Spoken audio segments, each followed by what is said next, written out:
Pulisic all over it. De los Estados Unidos, Pulisic. Pulisic scores! Years before, a Hershey native put on the red, white, and blue and competed against the best in the world. But in front of her was the keeper, Jaime Pagliarulo. A Hershey native put on the red, white, and blue and competed against the best in the world.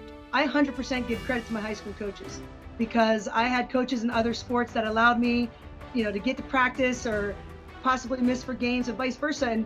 And they worked with me, and if I didn't have the outlet of the other sports, I don't think I would have ever stuck with soccer. Jaime Pagliarulo grew up in Hershey playing soccer, field hockey, basketball, and softball for the Trojans, and she was a Mid-Penn All-Star in every sport. She stuck with soccer, playing goalkeeper for George Mason in college, while also earning a spot on the under-20 national team. It all leads to a life-changing call. The first call was after the '96 Olympics in Atlanta. And they'd won the gold and they were going on their victory tour.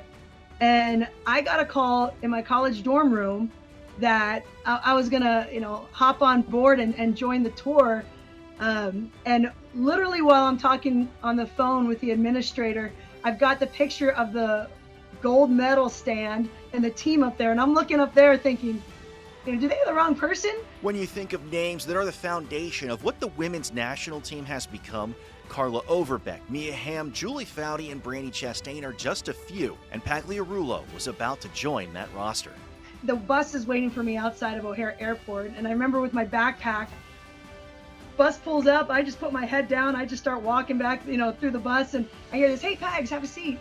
And it was Brandi Chastain, and she shifted over, and I sat down, and she talked all the way on the bus and just made me feel comfortable, and that's what those players did. They were so deliberate about creating a culture long-term, knowing that these young players are the future. There are not many women who have worn the USA crest with the national team. And even watching today's World Cup, there are still elements that instantly take Pagliarulo back. It always hits you at one point in the game, and the national anthem is always the biggest one.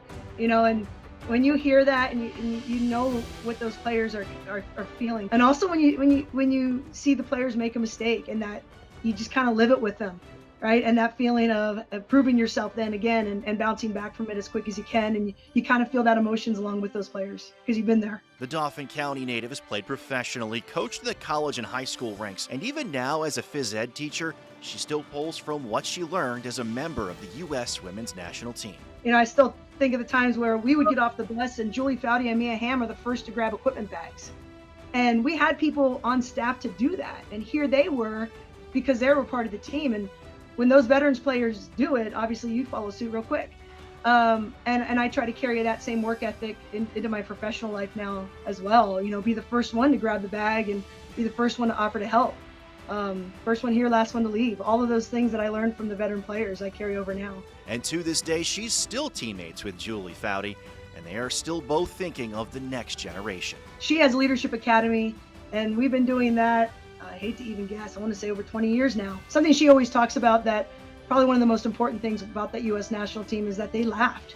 They laughed all the time, right? They would rip each other's throats out on the training pitch or in a match, but they never took themselves too seriously, and they just had joy in everything they did. And that's something we want to make sure the younger generation still has, because as youth sports become more and more intense at a younger age, we're starting to rip the joy out of it. For my high school coaches and my club coaches that just loved being around sports and did it for the right reasons, and I'm so grateful that from a young age I always had perspective. A shot, or Christina Kiss, pardon me, and Pagliarulo had to be quick. Alex Cawley, Fox 43.